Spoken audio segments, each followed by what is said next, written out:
Gagagalit sila? Hindi nila daw maintindihan kasi nag-i-English ka? Bobo ka ba? Putang ina mo, bawal ka matuwid eh. Diba? Diba? Why are you crying? Because you're laughing for reasonable. That is your right. I don't know. What is it I mean to say? By data. Diba? By data. Na lang. Utang ina, walang Tagalog dyan eh. Meron ba Tagalog doon sa by data? Wala eh.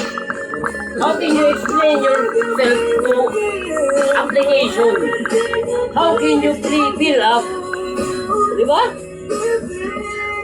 How can you explain yourself about the utang inang abay data na yan? Ako, nagpipil up ako dyan. Hindi ko dinatapos talaga. Kasi wala namang kwenta yan, utang inang yun eh. Nag-curious na lang sila kasi utang ina, wala naman palang aral to eh. Utang ina, subukan mo sa trabaho. Idan. Idan. Sa naadala ang lahat ng mga tiniis ko. Tahimik na kahit naggrabe yan.